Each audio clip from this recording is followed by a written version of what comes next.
How are you today? So, a lot has been happening the last week with the Rayleigh and I don't know how to say this name. I've been saying it like Case Z, Casze, but then I heard Raylee Rukavina say it like Kazazi, like Kazaze. So I don't know how to say it, if it's Case Z or Kazazi or Casey Kagazazi or whatever. But the lady's name is Cenderra. So I'm going to be referring to the business and her as Cenderra for this live stream because I think that is easier for me to say. I apologize. I don't know how to say the name of that thing right. I don't think I've been saying it right this whole time, but fuck it. Life is hard. So yeah, so today we're talking about Cenderra White and Raylee Rukavina. I love how it put Cinderella. Uh, I do think being named Cenderra and which is close to Cinderella. Um, what the fuck is it putting Rukavina? Huh? That was not what I said at all. I really hope the auto captioner on YouTube is working right.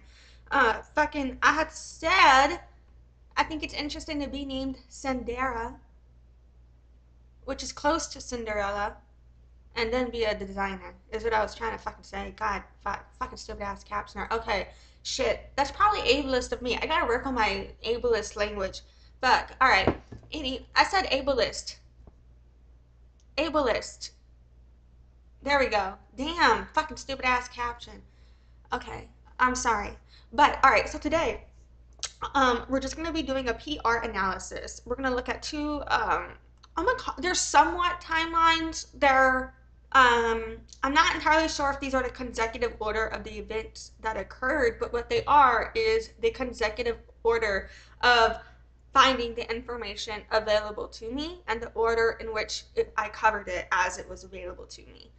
Um, and so that's what we're going to be going over, two different timelines from my perception. One will be timeline of the statements, and the other one is going to be a timeline of the evidence. And I'm just going to kind of do like my own little analysis of the words and the things said and what had occurred, and that led me to believe what I believed at the times that I believed it, as well as why I think um, people acted the way they did based on what was said, and why I think opinions are shifting, and why I can see why some opinions haven't shifted.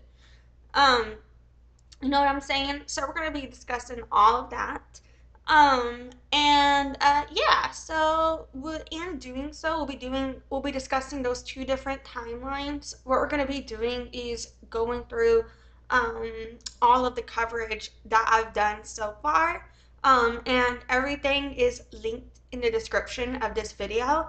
I do plan to cover some of the new content coming out about the situation from parties, but since neither Raylee Rukavina nor Kazazi Cenderra have made a statement at this time that I know of since I've last covered, um, I'm just going to stick with reviewing what we've done so far and checking out, like what I've said. All right, so I'm gonna roll my intro, and then we're gonna do this bit, and then coming up, I will do coverage on updates as well when I can, but not for this live stream. Alrighty, here we go. Hi, my name is Lexi, aka Deaf Child. I'm born deaf, hard of hearing. My team was one of the top teams between 2020 and 2024 in New Orleans and Louisiana. I began doing business as Deaf Child in 2013, marketing 2011, and sales 2009. I've earned 50 plus certifications in marketing and sales, and I have my Bachelor of Science from Loyola University, New Orleans, with a music industry studies major and a business administration minor. Visit my site at noladeafchild.com. Alright, so the very first video that I ever did on this, first of all, obviously I want to lead with right now what we are going to be discussing is we are sticking to the first timeline in regards to the statement. So it's the order of content as I came across and covered the information. Um, and so the first live stream I ever did on this situation and everything like that was regarding Marketing Sunday. I called it Raylee Rukavina Stole Wedding Dress from Casze or Kazazi. I was calling it Casze at this point. And then it's also tied into my how to start a startup reaction. And that how to start up a startup reaction is the majority of this video. Most of this video is about that, but the first part of it, so I have some additional commentary on this reflecting portion, and in this 26-minute portion, I have a portion here about why is it believed that Raylee Rukavina stole the wedding dress from Kazazi or Casze, and how was it possible for Raylee to steal from Kazazi or Casze in the sales process. And so that's what I discussed here. And in this video, we initially went over the first two TikToks that I found across, the first few TikToks that I came across from Kazazi regarding Raylee Rukavina. We covered from her business page as well as from her personal page. And then we also covered the stolen bridal gown from there as well. And we covered the search engine result pages at that point. And that was what we did related to Raylee Rukavina at this time.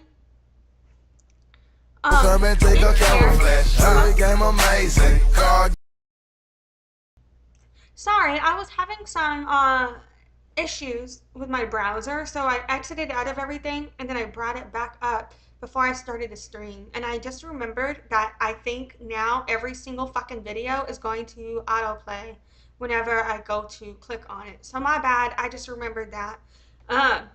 Anyway, so the very first video posted about this entire situation came from Kazazi, or Casze, and the first video that I saw, and at this point, I believe this is, one of her videos has over 11 million views, and so it says, story time coming on how Raylee stole her wedding dress, and it's got the seamstresses in here working to fit the dress. It shows Raylee in the dress here, and then it shows her Instagram profile and her TikTok profile. And so this is statement one that came out from Kazazi's side, and in the commentary she discussed that Raylee had her dress and would not pay the balance, and she was saying at this point it is stolen. So yeah, and so that's what was said. I'm going to address the commentary on these videos after we get through the timeline. So that was the first post that came out. In fact, I forgot about the autoplay again. God damn it, I just said it too. So that was the first video that came out. And I believe it was in the second or third video I did on this. I discussed the definitions of steal and thief also. But you know, we'll get there. And so in this video, you know, it's showing how, can you believe this is the gown that was stolen? And it shows the gown on the model. The way it is shown in a dimly lit room between that, and I do notice, I think it's interesting that how they do a lot of photography. I guess there's not many ways to pose in a dress like this, but I do think it's interesting the hand placement and the close-up. Being where it is, but anyway, so they show here, but even now, after the person who purchased the dress pointed out issues with it, now you can go back and see it, but some of the issues aren't noticeable in the video, you know, until like later. But yeah, so this is the second post that came out, so this is the gown that was stolen. It shows that. And then the third one that came out that says, when you spent 5 months making this wedding dress just for the client to steal it without paying. And I would like to point out at this time that she does discuss 5 months here, but later in the video calls it a rush order. I don't know if 5 months is considered a rush order in the bridal industry, and I'm just very ignorant. But in my opinion, that doesn't seem like a rush order, or am I wrong for that? You know what I'm saying? Just putting that out there. And it says link in bio, story time. On other posts, I put so much time, detail, and love into the dress. I shipped it out to her, and she blocked us on everything. Um, so yeah, and so this was the original statement that came out. And before Rayleigh's side came out with her evidence, you know, comments were very supportive. And we'll discuss the shift. So then this next video is about 38 seconds. She kind of talks about lesson learned. There are no evidence. There is no form of receipts or evidence in these videos as far as I can tell. I looked, if they are there, I missed it. So everything right now is from, we're taking it at face value from her perspective.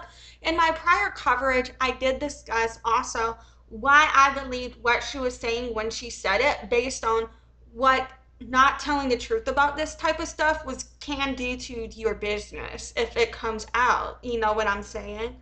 And so things like that we discussed. So I didn't. And so then here we have another 1 minute video that she posted, continuing sharing her side of the story. We've covered all of this previously in Marketing Sunday if you want to rewatch it there. So with my initial commentary, so we discussed all of that there. In these videos I can find, I'm just snipping through it to show you that I did not see any evidence or receipts posted from her. We were just taking it at face value. The next is another reposting of the dress here. I apologize for any auditory issues, my bad.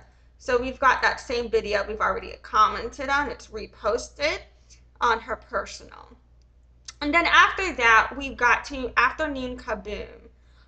In Afternoon Kaboom, again, the majority of this content is on an entirely different situation. Actually, it's on the brother-in-law situation. I also just covered this Natalie Reynolds situation, but I did spend, I guess, about 45 minutes, 30 to 45 minutes or so on the Raylee Rukavina situation in my Afternoon Kaboom video here.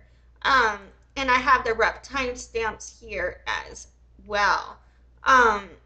And so, yeah, in this video regarding Raylee Rukavina, we covered how some content from how Raylee goes through the seamstress that came out from Sassy Expression. And in this video, I tried to stream it on August 26th. On August 26th, my OBS crashed, which is what the streaming service I use to go live. And so I restreamed what I did on August 26th, on August 27th for this live stream here. And so that includes what I initially covered in these 3 links on August 26th, as well as new updates from August 27th that I found in this live, in terms of like how I was coming across this information. And so, yeah, and from there, what we came across was, I expect this to autoplay. Oh, okay, so the Colorado Mama video, she took that video down. And so that was done in the Afternoon Kaboom video. Let's see here. I put the timestamp over here. Let me check. Hold up. All right at 45 minutes is where we want to go. Oh, also, hold on, let me take it back. No, okay, we're good. Okay, moving on. I wanted to make sure I talked about everything. It's Marketing Sunday. I did. We're focusing on Afternoon Kaboom here. On Afternoon Kaboom, I also want to highlight where there. Oh no, we covered everything. Okay. I wanted to make sure I cover all of the news coverage that came out too. At this point, I don't think I covered any news articles that came out though. Okay. Oh, well, I'd only found content. Oh, I did cover the GoFundMe. Oh, I forgot to timestamp that. Okay, that's important. All right. So here's what we'll do. All right, we'll do the transcript to go find that. Okay, so around the 45-minute mark here. Oh, you know what? That's right before. That works out perfectly. That's the 42-minute mark. Okay, so around the 45-minute mark here in the afternoon Kaboom video, we have her coworker speaks out, but this, whoopsie, wrong button. This video is now deleted, so that's this link here. It's currently unavailable. So that is, this right here that I have, that if you want to go watch that past stream there. I showed that in my initial commentary. Her hairstylist, her old coworker that she worked with, did speak out, asking people not to leave reviews anymore. I think in this video, no defense was really made for Raylee. It was only just kind of like, hey, stop shitting on us. We ain't got nothing to do with her. And I do question if that distancing, where there was no defense for Raylee, where there was no like, hey, we support her. She doesn't work here anymore, but we don't think she did that. I wonder if that contributed to public perception. I get that they also couldn't speak to whether or not she did it or not because they don't fucking know. So the only thing they can really speak to is asking you not to fucking fuck their shit up. You know what I'm saying? So I totally get that. But I do question if that lack of like vouching for her morality influence people to be like, they don't, you know what I mean, when like not even your former coworkers fuck with you anymore or something, if people felt that way about it. But I'm only questioning. I can't say for certain, but that is a thing. I did notice it was deleted. Now right before that, another thing that was taken down, and I need to remember to go make sure that I want to document this. The GoFundMe is also evidence here. So hold on, I'm adding this to the description of this video here real quick before I forget.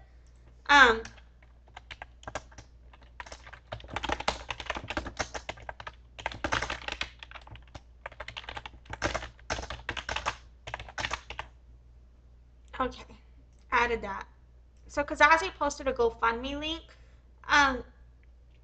and that, if you want to check that out, the link is gone, but I did cover it in the afternoon Kaboom video if you want to go see. And so I do think that is interesting. Now, and I did talk about it then, how the numbers kind of concerned me.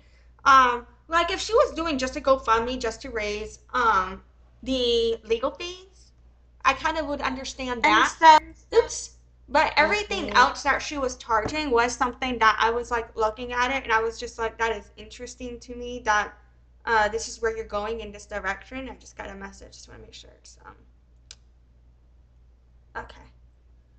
Just because I'm just wanted to make sure it wasn't my client, because I'm just on call if one of them needs anything. So just wanted to make sure, because if I end this live stream randomly, it's because one of my clients needed something. I needed to go real quick. But yeah, fucking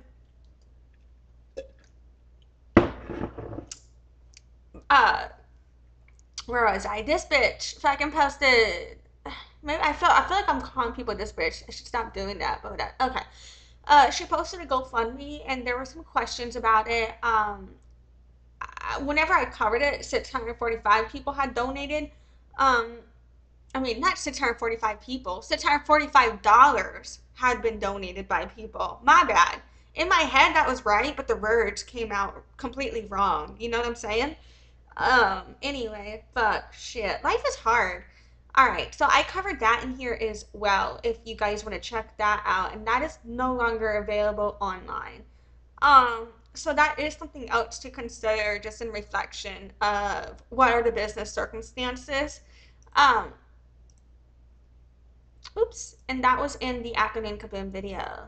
Alright, so the next statement that was posted, Sassy Expression here posted a video, or the next statement that I saw, posted a video where it showed screenshots about Raylee addressing rumors of not paying Kazazi or Case Z for this 10,000 wedding dress by getting a lawyer.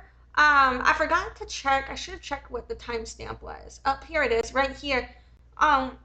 So in this right here, you see right here, this is like a screenshot of a statement, but it doesn't necessarily, unless it was in a story, I don't think that it was in a it doesn't look like a regular post. It looks like it could have been a text in a story, but I don't know where this statement came from. But basically, the statement was, my business and personal social media accounts are being targeted right now. Please ignore them. They are fake accounts, and we're taking action on our lawyers and the BBB. We apologize if you have any offensive messages from this account. We hope to get it resolved soon. So yeah, that was the original statement that Raylee put out in regards to all of that. And at that time, she had blocked the designer, everything, and after she threatened the police on the designer, she and this is a white person threatening the police on a black person. She then she took to social media, blocked her, all of that, and didn't return the dress when the designer flew all the way out there to get it. So all of that. So first, And then Kazazi Case Z or whatever, she put out this statement here um regarding, the full story or whatever. And I did cover that in the Afternoon Kaboom video if you want to go first see off, the I full want to say story and thank the you guys. reaction. Whoops, I kept hitting forgetting I was trying to go through the timeline, but I kept hitting the pause play. Okay, so I just want to show that in here it is again all word for mouth. There is no screenshots in these videos from her side that we've seen. I did discuss, I think in this Afternoon Kaboom video, that there could be potential reason to not have doxed her client at this point, but we'll see if any evidence comes out from Case Z sides with proof on that. Um, and so that's where we were there. And then after that, we got to my What the Fuck Wednesday coverage. Raylee's family supposedly responds to Kazazi or Casey stolen gun thief allegations. And this video here, it's all about the entire situation and only about it. Um, we look at new content from Kazazi's brand. I attempted a brief recap on the entire situation here at this point in time to what I understood it to be. Um, and then we discussed new updates. We discussed Raylee's family member speaks out commentary, and that was from. We also go over the Distractify. Also cover the definitions of steal and thief and why this just discussing why I believe these definitions may potentially apply in this case. Still, we also discussed the response from David Wells, and all of that. And in here, I do link to the Distractify and the MSN news coverage. There, at this point, media outlets began picking the story up, and that began with Raylee Rukavina family speaking out after the Kazazi videos at this point had gotten like 10 or 11 million views. Like it's super viral and just stuff was going down. I want to take you to Paris to sport.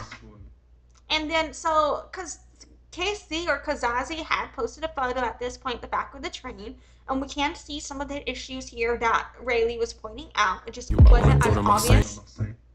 And again, besides showing visuals of the brick product done and receipts that Raylee got it in terms of the pictures of her in it and stuff, and that Raylee was, happy with it up, or to her point, she was saying that Raylee was happy with it up to a certain point in order to approve the work to progress, you know what I'm saying?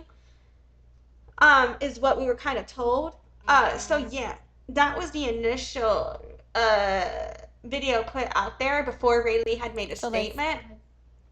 And then at this point, she was asking about if the product would match the sketch approved. And at this point, I discussed all of the reasons that I believed, based on material or budget constraints, it could be potentially just as close as possible to the actual product. You know what I'm saying? And so, yeah. And so then that was posted. And at this point, this was another evidence for people to think, okay, well, maybe she was doing the best she could to meet the end result here. A family member of Raylee reached. And so we also have from Sassy Expression further coverage regarding the family member speaking out on the wedding dress story. And everything spoken in this video, I believe, can basically be found and the Distractify article that came out about it all. And again, this is all linked in my What the Fuck Wednesday video here. And in this video is where you get the sister side of the story, and the sister doesn't say much different than what we're gonna see from Raylee put out. And if you want to see my reactions to all of that, it's out there. Family and friends. And her husband had also made a Facebook post too before he locked all of his stuff down. And we covered my reaction to that as well. And it also follows the same type of, it also correlates and backs up with what Raylee Rukavina comes out and says in her videos in a couple of days later from me finding this statement. So, oops. All right. So then on Thursday thoughts is whenever I came across the material and the videos regarding Kazazi or Case Z or Cenderra's clients speaking out.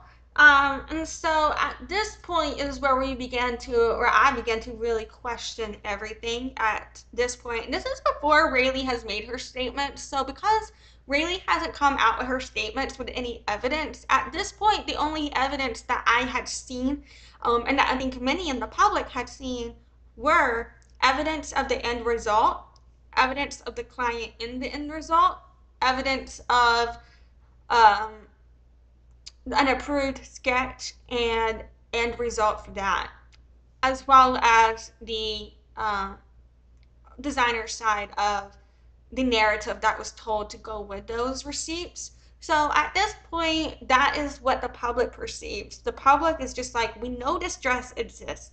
We know this woman put work into the dress. We know it was for your wedding. She claims she delivered it to you. You are saying you got the dress, you know. And so that's where at this point, people are like, yeah, it is stolen and you're fucking her over, is basically where it's at. Up until this point is where the main public perception that I've seen has been, and the narrative has been, where the main commentary has been, and all of that, in my opinion. And how, what led you to believe certain things, right? And so then by Thursday, one of Kazazi's clients spoke out, and then I saw another video about some allegations regarding Kazazi, but I couldn't corroborate that story. But the scammer got scammed is one of her clients that spoke out.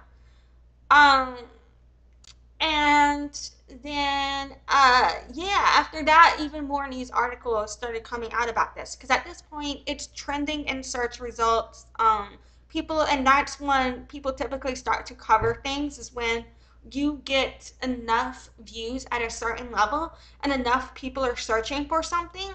That's when somebody on a major news outlet is going to approve the go-ahead to spend the budget on the resources to execute that article, only if they think they're going to get enough return on investment with the amount of views generated for the advertisement that will be placed in that location. Typically, that's how it works. So if at a certain point in time you ask for approval on something and it's not trending yet, it can be very difficult to get that approved or to convince someone it might be trending or that it's worth doing.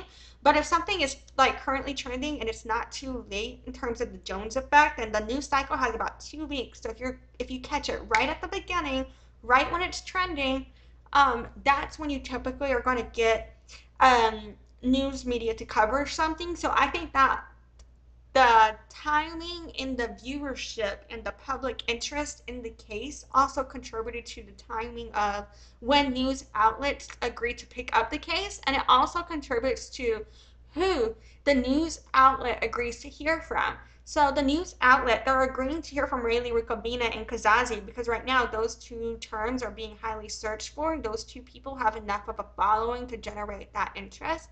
But some of the people associated to Kazazi who allegedly potentially have been trying to speak out were not potentially able to get coverage because of that lack of recognition, in my opinion, to my knowledge, is what I think. So, yeah. And at this point, I also covered search engine result pages regarding the case as well. And we went over to BBB and the news outlet. And this is the point when this client started coming out, because prior, the main public perception and shift and thoughts behind this company, because they've had so many the celebrities and influencers wear their stuff and promote them, the main public perception is, wow, she must be really talented if she's working with all these heavy influencers and everything like that. Versus when it took for this client to speak out about, wow, my experience went really wrong, for people to be like, wait, let's go look into this, right? Because, when when you go reach a right, like typically, unless someone is going to hire you, that doesn't just happen, in my opinion. Um, so yeah, fucking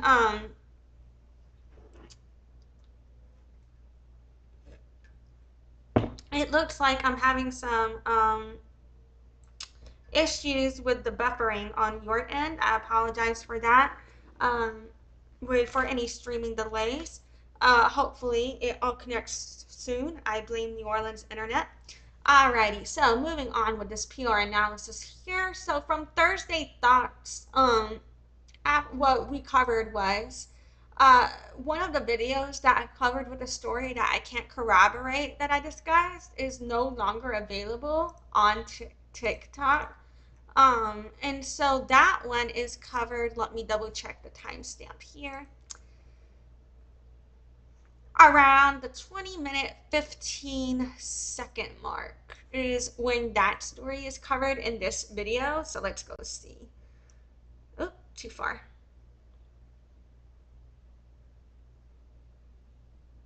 Yeah, so this video here.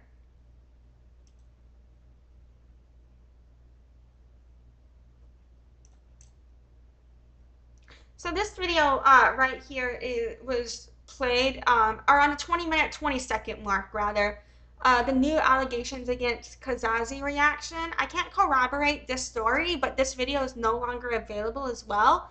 But these were some allegations that came out against Case Z or Kazazi or Cenderra that also began, in my opinion, to shift public perception to be alarmed and to look into her. On top of the three-part series that came out from one of Kazazi's clients, and that material is still up. She stitched, because she stitched Kazazi's videos for each part that she did, she stitched one of the videos that Kazazi had put out calling out Raylee Rukavina. And so that's why I didn't initially see her videos when they first came out. So she did put these videos out before I saw them. Well, obviously you put them out before I saw them, but you know what I mean. I think a day before I saw them. And so yeah, I think she put them out on Wednesday. Today is Saturday. 1, 2, 3, 4. Oh, she put them out on Tuesday. She put them out. I think she put them out on Tuesday or Wednesday, and I saw them, and I didn't see them. I think I maybe saw them Wednesday night and covered them Thursday or something like that. Um, so yeah, fucking she posted her three-part series, and it's an entirely different scenario. So because this situation is to stick with the timeline of the PR perception regarding the Raylee Rukavina case, I want to stick to those receipts. But I will say, in her three-part series, she has the receipts. She has her evidence. She has her appointment booking. She shows every fucking thing. So she shows the text messages. She shows every fucking thing. And so, yeah, if you want to see my coverage and my reaction to her stuff, or if you want to go watch her videos it's all linked in the description. So, yeah, so she put this out, and that really began shifting public opinion on everything that was coming out. You know what I'm saying? And so that's when everybody's like, wow, okay. And so the thing is with her case, it's very similar to Rayleigh's case in terms of all the issues that went wrong with the dress and everything leading up to getting the dress. But the biggest difference was that she paid in full for her dress. Raylee Rukavina did not pay in full when getting and taking the dress, and those are the biggest differences for them, in my opinion, with their case issues. And I discussed all of that in my commentary on this in that prior coverage.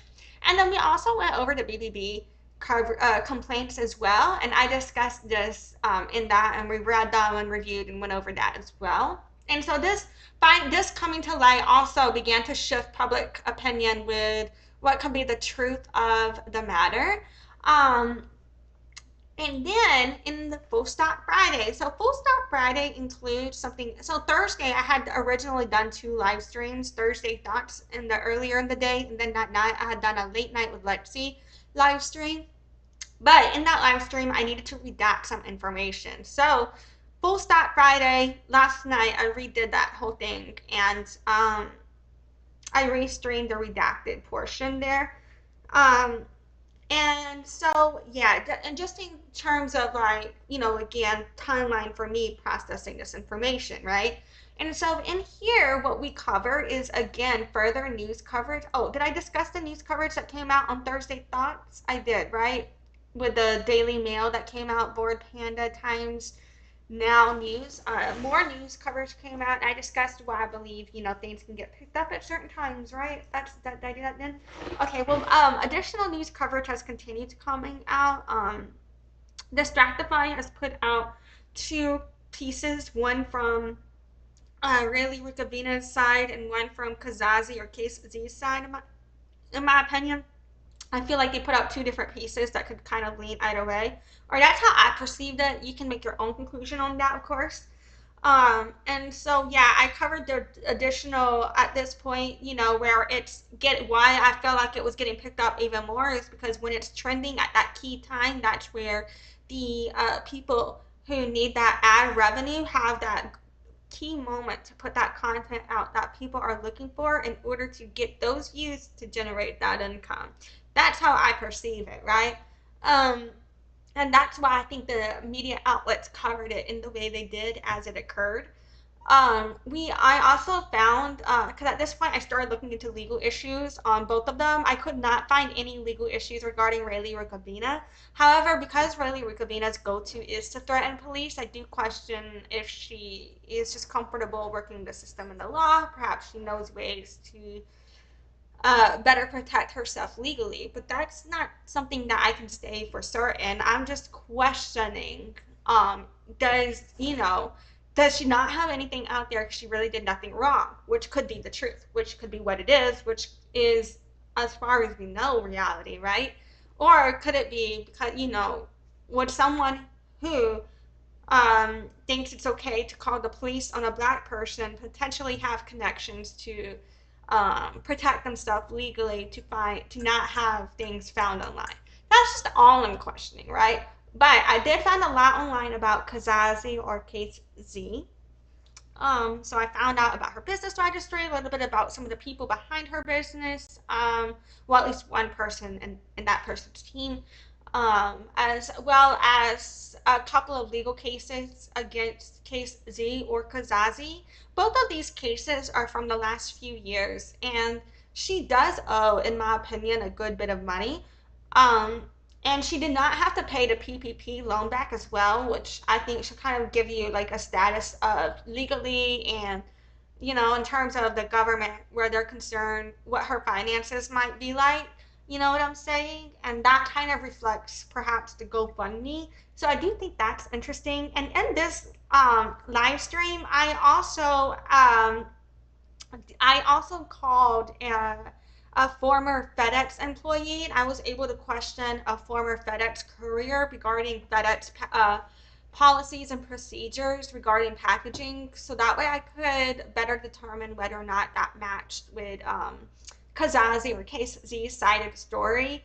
And that would be my mother. She worked at FedEx for 8 years. And so in here, I have the phone call with my mom here. And then in the conclusion, I read a text message from my mom regarding package weight to better specifically address the issue we were discussing here.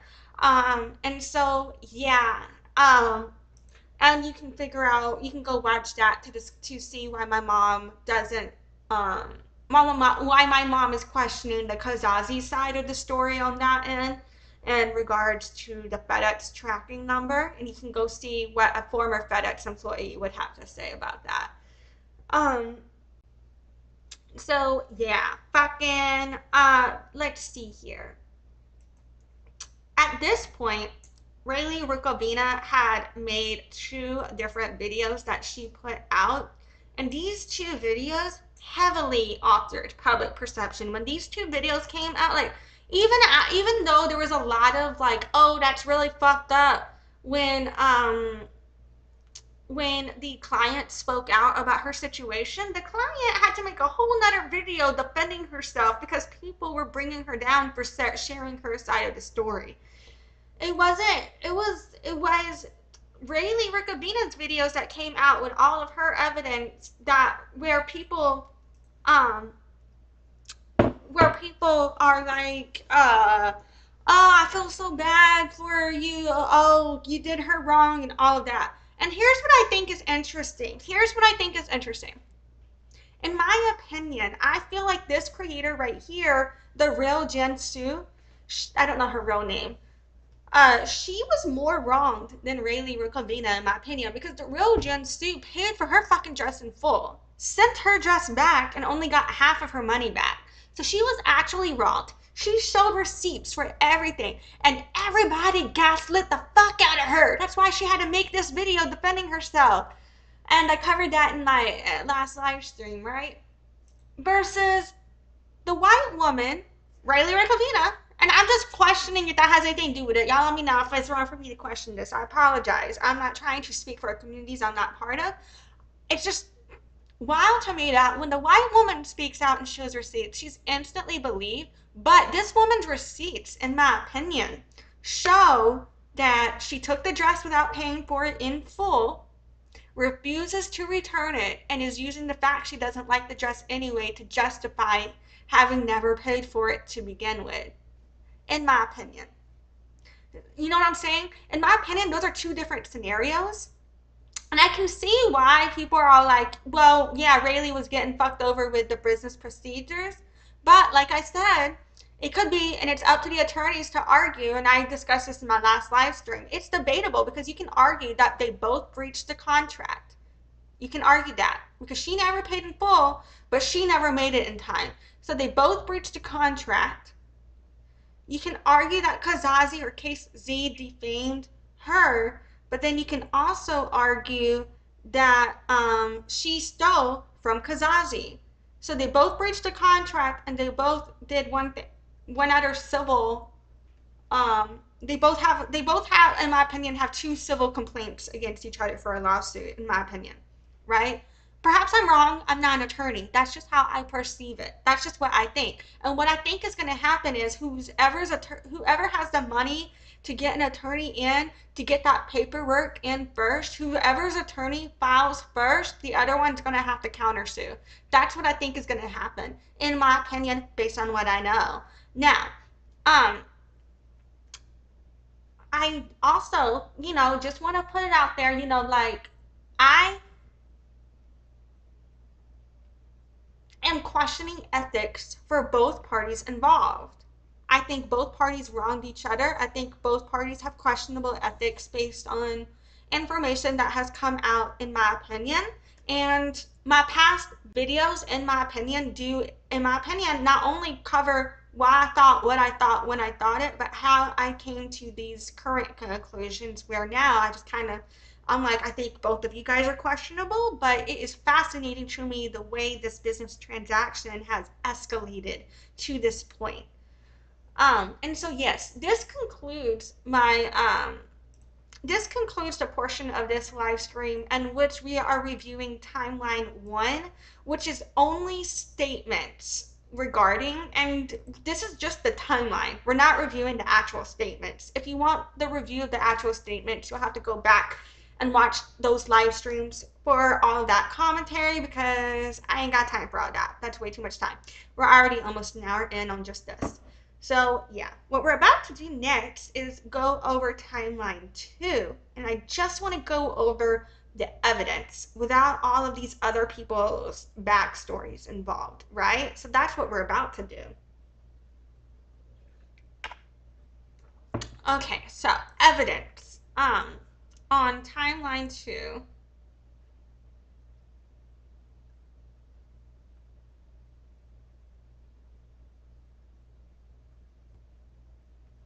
You know what I think I'm gonna do?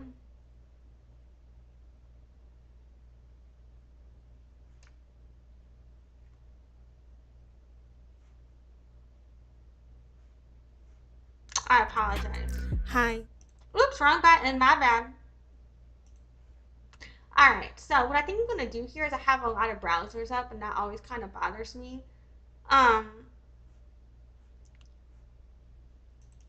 We're just going to close all of this out and then I'm going to, oops, pull some of this back up. My bad. We got too much up here. Let's just close some of this out. And then now I'm just going to pull up just what we need as we go through it. So right now what we're going to do is just go over the accessible documentation on the case to us at this point in time. And so the first thing that we have here, the very first accessible documentation is evidence of a fitting from Caze is shown here. Okay. The second evidence that we have here, in my opinion, I'm going to go ahead and count this. And I do need to do a different live stream on processing discrepancies between the stories told and the evidence provided. But for now, we're just going to focus on the PR analysis because I need to process all of that still. So here I do, but that's relevant to say here where it says you spent 5 months making this wedding dress. Well, I've already covered all of her other statements in my other live streams. She claims this was a rush order. So that's where I was questioning, like, this could be evidence of, her not presenting a cohesive narrative in regards to how was it a rush order if you admit you spent 5 months on it, in my opinion. And so that was just, like questioning.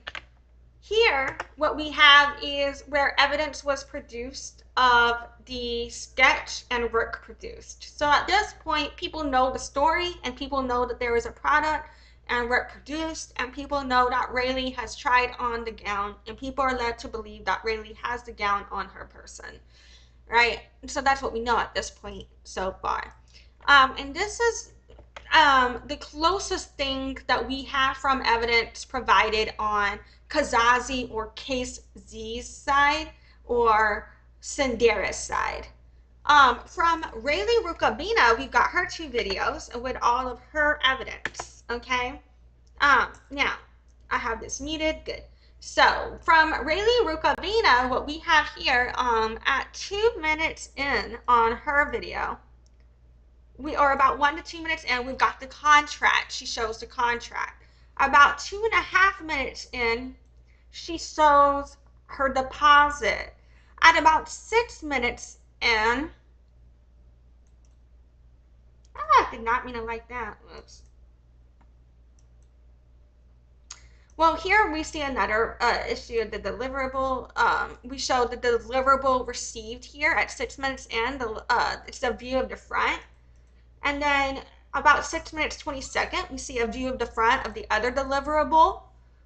At about 7 minutes 15 seconds, we see screenshot 1 shown. At about 7 minutes 30 seconds, we see God, fuck, I don't mean to keep doing that shit. God, unlike. Now it won't unlike. I don't want this like. Why are you doing this to me? I do not want to like this video. Oh my god, I fucking hate this stupid ass app. Now I gotta go unlike. Unlike, you stupid ass bitch. Shit. Sorry. Fucking, so around 7 minutes 30 seconds, we've got the tracking info received shown. Why the fuck are you like this, stupid ass fucking. Around 7 minutes 55 seconds, we've got text screenshot 2 shown. Around 8 minutes 15 seconds, we've got text screenshot 3 shown. Around 8 minutes 30 seconds, we get text screenshot 4 shown. And then let's see if I can make this unlike, because I don't, there we go. Fuck you. Alright, stupid app, sorry. And then we have, oh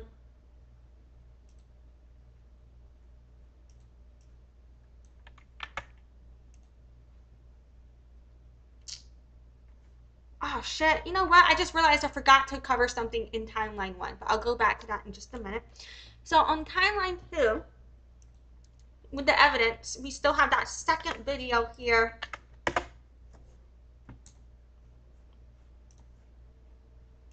Now on timeline 2, about 1 minute and 35 seconds in, we've got a view of the back. God, why are you liking this? I don't want to like this, you stupid ass. Is this what TikTok has to do to get engagement? So around 1 minute, up to 1 minute or so, and about between 1 minute 15 seconds, 1 minute and a half or so, we get the view of the back of the deliverable. Around 2 minutes and 20 seconds, and we get a view of an issue with the front of the deliverable.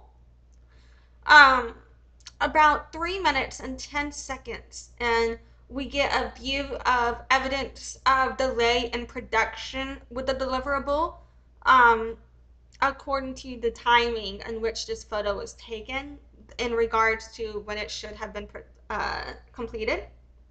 Then around 3 minutes 40 seconds, we've got text screenshot 5 shown. 10 seconds later, we've got text screenshot 6 shown. About 4 minutes 10 seconds, we get text screenshot 7 shown. Around 4 minutes and 45 seconds, around 4 minutes 45, we get text screenshot 8. And in about 4 minutes 50 seconds, we get text screenshot 9 shown. And that will be the evidence shown on Raylee's side. Now, this concludes our timeline here on the evidence for timeline 2. For timeline 2, that evidence is done now. I do want to take our attention right back to a statement provided from anonymous source in the Full Stop Friday live stream that I did here. And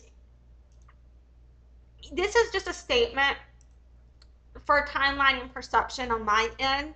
I guess, you know what, it's good that I actually forgot to do this with PR, because because everything else in timeline 1, as I covered it, that was public perception based on what the public was discussing. Timeline 2, evidence, specific receipts provided by both parties. Now here, I was thinking, I had just mentioned this towards the end of timeline 2 there, like, oh no, I forgot to put this in timeline 1, but actually I think it's good that I forgot to put this in timeline 1. Here I also have a statement as well that I came across that was made available to me on Friday. So for my Full Stop Friday video, I received a text message. I was given approval to share part of this text message, and I shared that last night as well. And that influenced my own perception of the story there also. And if you want to go find out about that, you're more than welcome to. It's linked in the description of this video if you want to go check all of that out. And so from here, I just want to kind of, recap both timelines that we've been discussing here and think about the public perception on that and just chat about it just for a few shakes of a lamb's tail before we wrap up. I also feel like there was something else I said I wanted to talk about in this live stream at the beginning, and now I can't remember what that was or if I talked about it. So, when I rewatch it, if I catch that, if that is a thing, then I will do another, like I'll mention it in my next live stream or something like that about all of this. But anyway, so we have been focusing on the PR analysis regarding timeline of statements and timeline of evidence, and we've mostly just been discussing this in relationship to the public perception of the material. I have not reviewed the evidence in order to discuss it regarding the discrepancies in the case where different stories have been told that don't add up, but I do want to do a whole nother live stream on the shit that does not add up for me. And so I will probably do that at some point. I just need some time to go through the material to document all of the things that aren't adding up for me so I can discuss that. with the statements and the evidence provided, I can definitely see why public perception has shifted in specific ways and what those triggers were as they occurred. Um, I do think it's interesting how, at this point, now that Raylee Rukavina has come out with her side of the story, everybody's talking about, oh, we shouldn't have believed Kazazi or Case Z.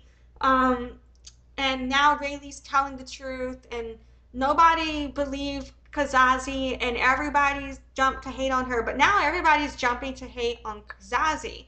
And here's what I'm saying. In my opinion, Rayleigh's evidence still doesn't negate, it doesn't do anything to disprove the fact that the dress was stolen for me. So I do think it's interesting how quick people instantly switch to go hate on Kazazi just because Rayleigh put this video out with those evidence. Because for me, it did not address the issues I needed to see to believe whether or not the dress was stolen.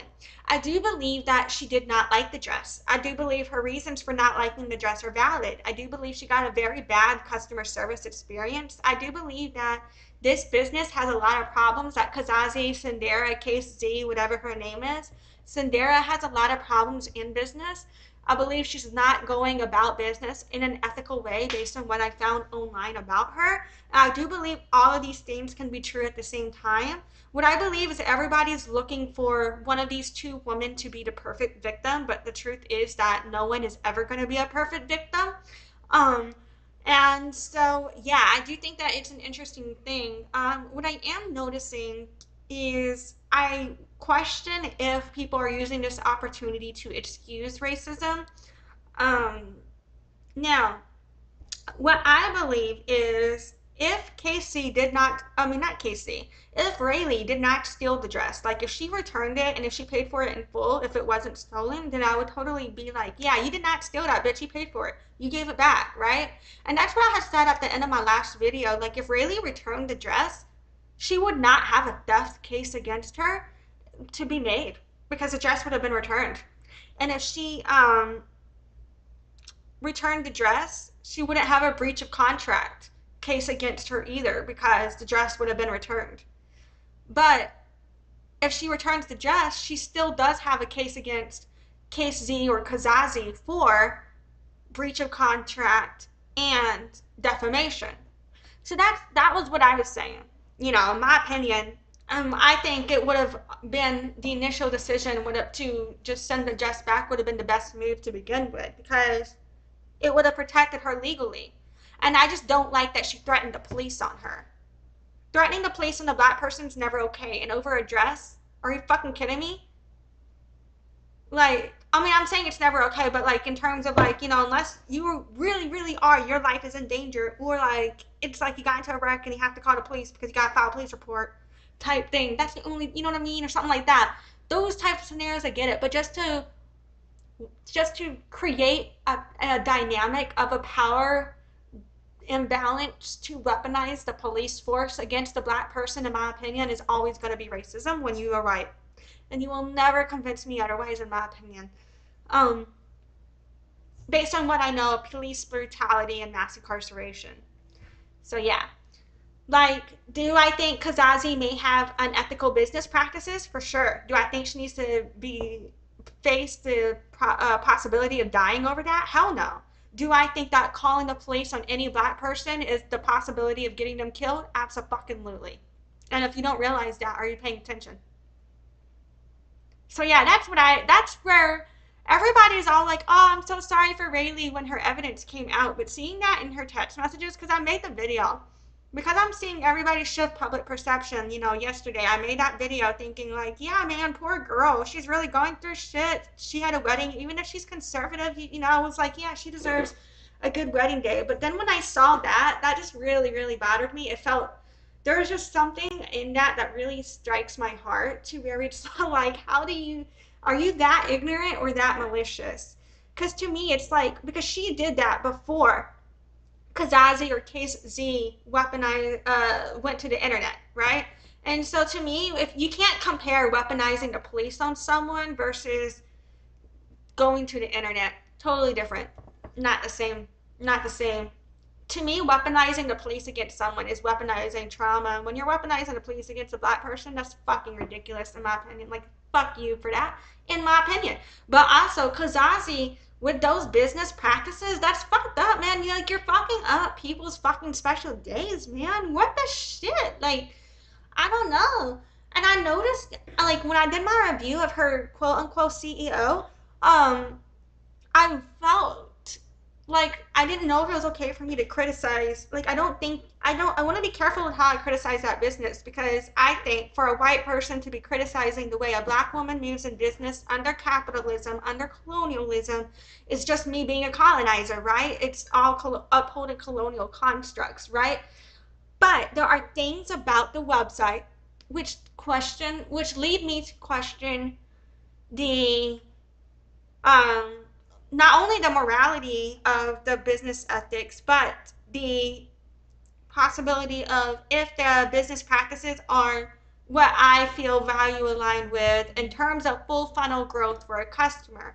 And by that I mean, in my opinion, the website, from what I read when I covered that, it seemed to be very focused on transformation of a business rather than focused on connecting awareness to sales, in my opinion. And it seemed to be more focused on mental health life coaching than on the day-to-day work and that needs to be done to keep the trains on the track for a business, or any type of return on investment or profitability with marketing and sales and things like that. So there were just issues that I felt, but I didn't know if it was appropriate for me to criticize, but that is me asking, I guess, because I don't want to be this type of, you know what I mean?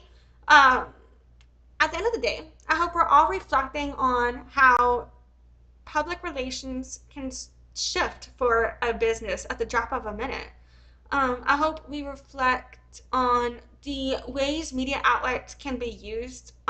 How does producing content of people's name and likeness impact their SEO and impact their business? What is the ramifications? When is it appropriate to call somebody out? And how should that be done? I think these are all things that we should reflect on. Um, and yeah. Oh, I remember one more thing I wanted to do. Oh shit. Oh my god. Okay. Okay. Well, now I feel bad for closing everything out because I kind of wish that I kept it all up to well, you know what? Here's what I'll do. Okay, before we go, I thought I was going to end this bitch, but before I end this bitch, here's what I want to do. One more thing. What I'm going to do is fucking pull up the videos that we watched. We're just going to look at the comments on those videos real quick and just discuss how and just see how public perception has now shifted. And I just want to quickly observe that with all of the comments on the videos that are still public. And so that's what I'm going to pull up now. And so, yeah, let me share my window on that. So right now I just have, like, because I had pulled this all up in my email before, and this is like how I prepare for the because it's like I know I'm already all over the place, but if I didn't create some form of outline for myself, I would be even more all over the place. So I did create outlines for myself, and I just save it as a draft and delete it. But so let's check out the comments on these videos now before we go. And I just want to check out the comment. We're just going to check out the comments on the Caze and Raylee videos. Yeah. So, on the first video posted 1 week ago, the main comments that are available for me are still mostly from that initial response to where everybody was on the designer's side. Saying she turned off the comments, where her husband's page is still up and linked. Sounds like some terrible karma to start a marriage off on. Hope you get paid. How does one get a dress without paying it off? Just curious, why'd you give her the dress before full payment was made? Show up to the wedding, sis. Depending on the state and or city, you can go to courthouse and put a lien on her property, food for thought, put flyers on her guest's car while they're at the wedding, things like that. Except for one person 4 days ago, and that would be, I think on the 27th or maybe 28th, depending on how TikTok calculates this. They put, why do we always jump before we hear the whole story? So yeah. And then on the next video that Kazazi posted, the initial commentary shifts we can see here. Potato Tomato said, nah, because I saw her side with her receipts one day ago. Kaylin on a budget put, this is a different dress one day ago. Nella Star one day ago put, good story. Did you think the bride wasn't going to post the receipts? Courtney Brienne Rikoshi said, although this is pretty, I'm trying to figure out why this dress looks completely different than the one in Ray's picture. Lindy put, absolutely not the same dress. You def should have sent her this one though. Dr. Smiley 8 said it looks way better on you. Jess said, now show the back of the skirt. AJEP5 said, was it made for this model or for the bride who paid into it? Bree said, I'm so confused on how this is supposedly what the dress looked like, but clearly not what the bride received. Then someone else said, this definitely wasn't the dress she got. This is not the dress she got. Where's the belt? Why is the waist different than what she is showing? There's receipts. That's a completely different dress. I actually think it is the same dress. But okay. So. And then because to me, I just clicked out, but to me, I can see the same fucking issues with it. We just didn't pay attention before because we didn't know to look for it, right? And so then on the next video she posted, someone else put, Leon put, nah, you did her dirty. Someone said, just realized how different those dresses are. Someone else put, right, how embarrassing for all the online bullies who bashed the bride. And again, I'll reiterate, all the people who are sending everybody death threats and all of that, y'all need to fuck right off. Stop it with that shit. What the fuck is wrong with all of you bitches? Like, I respect anybody's right to publish their own opinion on their own platforms or whatever. But, you know, whenever you like I think there's just a big difference between discussing your own commentary or analysis of the situation versus going after someone to make them feel bad about it. You know what I mean? Am I making sense? Like, what the fuck? Like, none of you bitches were involved. You know what I'm saying? I don't know. Talk shit about them behind their back like the rest of us. Fuck. I'm just kidding. I'm sorry. Fucking, someone else said, just watch her video. Someone said, haven't watched the other point of view first. This is crazy. Someone said, you guys should hear from the bride first. She has receipts. Someone else put so much more to this story. Someone said, I would have showed up to the wedding. Someone said, sounds like she needs to be refunded her deposit. She came with receipts. Someone said, if you shipped it, you should have her address. Oh, this is from 6 days ago. It goes back. Send her a certified letter with the demand to pay and put a 30-day timeline on it. If she does not pay in 30 days, place a lien on her house. Someone else said, drop every opening she has and no one shows up. That's what I do. So, yeah, so it doesn't even look like the same skirt part when it switches, though. So, yeah. And, whoopsie. That was wrong button. Okay, so then on the send video here, let's see if there's any new commentary. Not loading. Comments don't want to load. Come on, I'm trying to snoop. God damn it. This is why I shouldn't have closed that shit out. Get going, guys. Back. Whoops. What happened was, well, that didn't go in my favor. I could have sworn they were up. Oh, okay. Yeah, they load right when I hit refresh again. All right, here we go.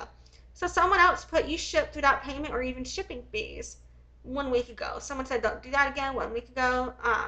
15 hours ago, what made this a rush bridal client? 3 days ago, on the story, just look through your personal page. You're so beautiful and talented, such an inspiration. 1 day ago, such a lie. Bride came with the receipts, couldn't even finish the dress on time, and sent it 2 days prior to the wedding. Dress was so slapped together and awful that bride couldn't wear it. Someone else put, you're a fraud. She posted all the receipts. You stole her money and her dress looks horrible. Someone else said, next actually do things professionally and do what the customer wants. Looking at her receipts, I wouldn't have paid either. Someone said, girl, fly out there and bring the police back. Okay, I just got a notification my streaming isn't going well again. That sucks. Anyway, it says, girl, fly out there and bring the police to the wedding as your +1. Larceny is still legal. Someone said, I'd wreck a wedding that day. We'll be walking down the aisle together. Someone said, a bought lesson's better than taught lesson. So, yeah.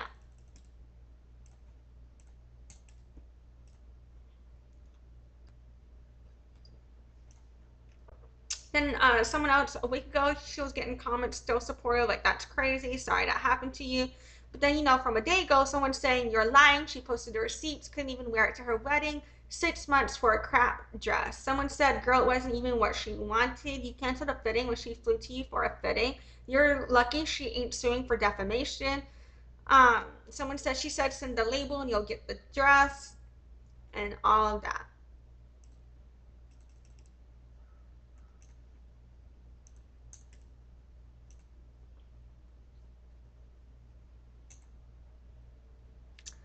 So, and another one, someone said a day ago, except it was a lie, and Raylee has receipts. Someone else said Casze or Kazazi, however you say that, is actually worse than, is it Shein or Sheen? Because I've heard people say it both, and now I don't fucking know. I really don't. And someone else said, that's a completely different dress. Raylee posted receipts. Someone said, hope Raylee sued for defamations. Um, and other people telling her it's beautiful, gorgeous. Someone said this isn't the dress at all that she received. Someone said this didn't age well. Someone said, wow, there's receipts, girl. You should take these videos down. Someone else said, so instead of shipping it, you guys played dress up, wearing the dress, and shipped it 2 days prior to the wedding. Someone else said, I knew something was off when this drama started. That's not even the same dress. Embarrassing. Someone else said, well, the bride has now spoken out with receipts, pictures, and video. And she got the TV version of the dress. Someone else said, how the tables have turned. Really, what were you thinking? Posted this when you're in the wrong. Someone else said, you can see the issues even in the dark. Someone else said, this doesn't look anything like the gown she had on. And not at all. Not even what you posted. Someone said, how much E6000 is on that one? Question E600 or E6000? Because I've seen in her both and I don't know which one. So someone said not stolen at all. Someone said you're a fraud. Someone said, are you leaving this up just so you can scam someone else? This was not the dress you sent her. You scammed her and tried to ruin her wedding. Someone else said, let's see the back. Someone else said the way when you close up the camera, she hides the front of the dress. She said, I noticed that earlier. She said she is going to make bank. So sorry for you. Someone else said not the same dress. So yeah. And then let's see what other comments were on the Kazazi video. People said give her full refund, and this was 8,576 comments. Damn. Someone said you owe that lady an apology. Someone said to look up Kazazi or Casze on Better Business Bureau. Same complaints as the bride. Rushed. She ordered in February. Yo, the dress was a mess and you had 6 months. Rushed order. She ordered in February. Yeah, don't go down this rabbit hole. The truth is out there and this isn't it. I absolutely stand with the woman you're referring to in this video. You are lying. Girl, you better have a dang good attorney. This story has the biggest plot twist. Y'all need to go watch the girl's videos. I understand now.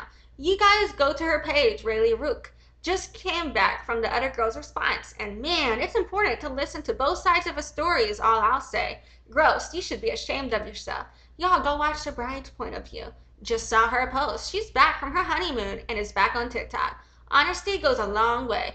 Think there is more than what you're saying. Gross. That's crazy. Oh my god. The dress you made for my prom in 2020 was so beautiful and worth every penny. I gotta find somewhere to wear it again. So yeah. And then let's see.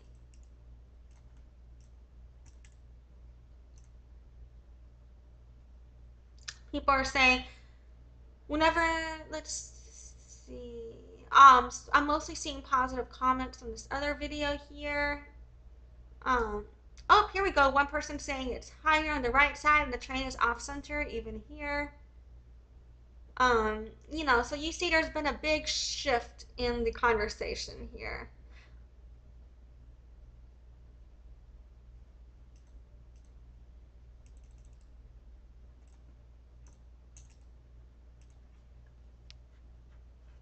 Alright, and then this other video, someone put, still waiting clown. Someone put, that horrible woman is getting her sister now to defame this talented designer. She needs to pay up. Someone else put, nah, you're trash. Hope she sues you and you have to shut down and sell everything you own to cover it. Someone put, liar, clown emoji. Someone put, show the backs, clown emoji. Someone said, I hope she takes everything from you that you love. You are a sick fuck of a human. What? This is really dark. Y'all are really, something about, you guys are disturbing. Like, you know what I'm saying? Because, like, I don't know. I just feel like you bitches are all disturbing because when you have a white person threatening the police on a black person, and a black person after taking a dress from them that they didn't pay for in full, even if they have valid reasons not to like the dress, they have valid reasons not to like the dress, but they still technically stole it, in my opinion. I don't know, something about this, I just feel like, am I wrong for thinking that, like, it's interesting how as soon as, like, the white woman gets up here upset, everybody shifts again, acting like, and then this, where they're saying they never should have believed Kazazi instantly, because now they just magically believe Raylee. But in my opinion, Raylee's evidence doesn't, even though Raylee's evidence shows that Kazazi is not adding up with a lot of things she's saying, her evidence still doesn't show for me that the dress wasn't stolen, in my opinion. You know what I'm saying? It just shows to me that they didn't like, I don't know, maybe I'm wrong. But that's just like how I'm processing it, you know what I'm saying? Anyway, someone said it's ugly. Someone said, what I don't get is why you lied about the story, and why would you wear someone else's custom wedding dress? No one should be wearing it but the bride. My opinion, based on what we've seen, I think she embellished facts about the story because she is in severe financial duress and is not doing well, and it doesn't have the proper support system in place to properly run a business, in my opinion. My opinion, though, she felt like she could do so because I do believe, where I keep saying there's this technicality, I believe that legally she may still be able to argue the dress is stolen. I'm just saying. I think so. It is, Um, and then I'm going to need an attorney who knows more about the law than me to argue with me on that one, please. Or not argue, educate me. But I like to argue. Fucking. Alright. And then someone else said, your last post about it because she posted all of their receipts. And then someone else said, homegirl really thinks deleting comments is gonna make this go away after she started it. So yeah, I've seen people say, that the comments are being deleted. And so that to me, the commentary shows how public perception has shifted. There was one video that was not posted about the situation, posted 2 days ago from Kazazi here, this video here. I'll need to link this in the description of this live stream. Let me go add that now while it's on my mind.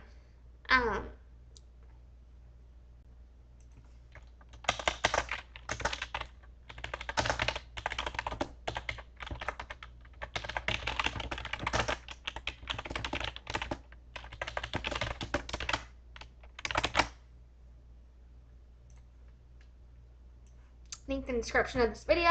So someone was saying, bet you weren't expecting her to come with all the receipts. People are saying, girl, you a clown. This is why you don't lie in the first place. Is this appropriate? I'm just realizing that I am possibly being problematic when I read these comments. Am I being I think I could be. Am I? I think I am, right? I should, is there an appropriate way for me to read certain comments regarding African vernacular? Or, I don't know, I'm not using the right words to ask, you know what I'm saying? Like, when I process this, I wonder if some of the things that I read after I read them are even okay for me to have said. I need to be more mindful of this going forward and do a better job. I apologize for any harm I'm causing. So, someone else said, how the turntables, I guess that's a reference to how the turntables turn. There's, I don't know.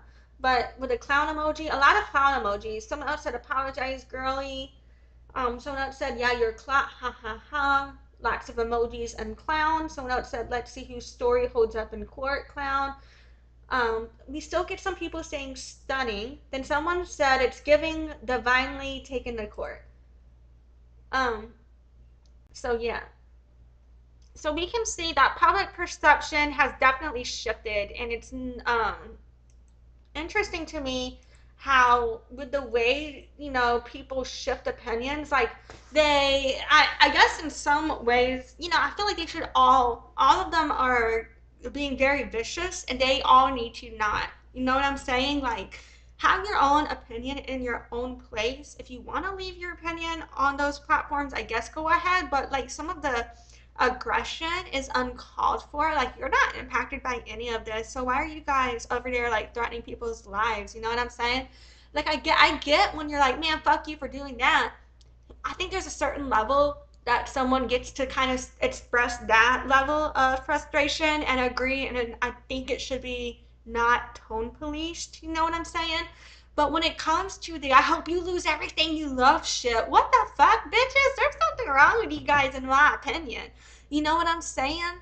That's what I think. I don't know. Maybe I'm being ableist for saying that, though, like saying something is wrong with you. Maybe that touches on ableism, and could be possibly problematic. But yeah, so all of the material that we've discussed so far, in conclusion, is linked in the description of this live stream. Um, and I hope this just kind of provides you, at least with somewhat of a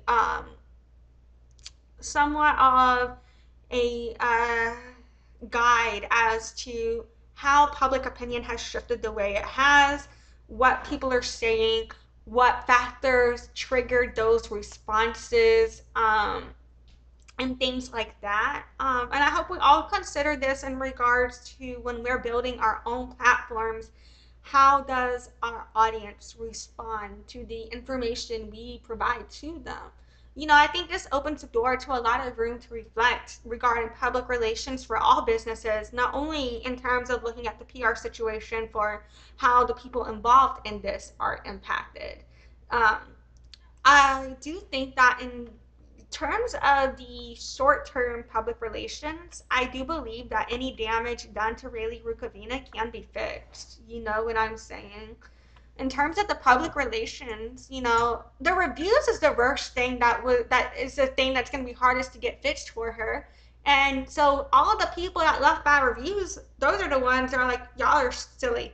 Okay, if you left a review that's irrelevant to something that you're involved with, like, go delete it. Like, fuck off with all of that. So that's going to be the hardest thing, bringing down Raylee Rukavina's business that might not be repairable if those individuals don't go remove their reviews. But all of the public relations side, all of the news outlet, all of the coverage regarding the SEO, every single bit of that, in my opinion, can be fixed and resolved through PR crisis management, and through expanding the narrative, discussing the evidence, and telling more to the story, in my opinion. And so that is also why I've continued to cover the case as it has unfolded, because if I'm criticizing anybody, I do prefer to do so accurately. And so, yeah, I'm just, letting you guys know what I think about the information I have available to me as it is available to me.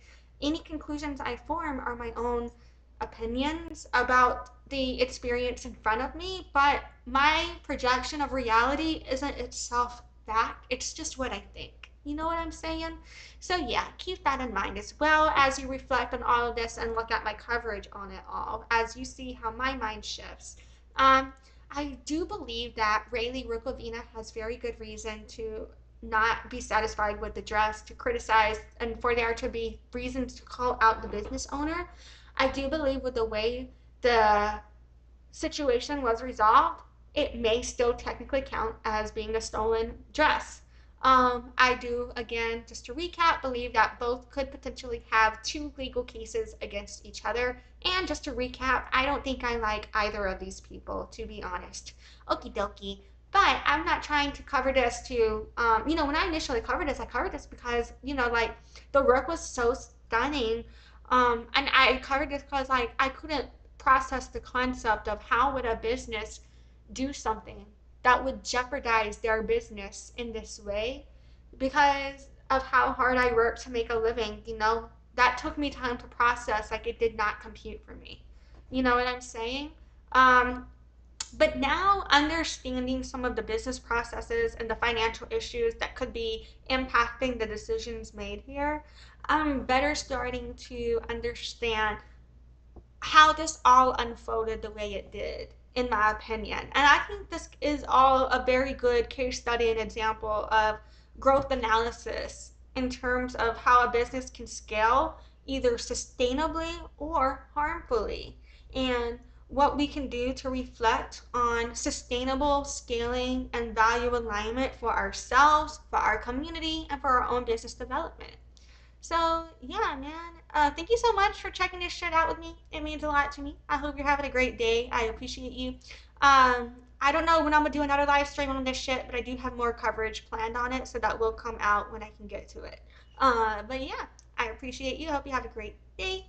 And yep. Bye.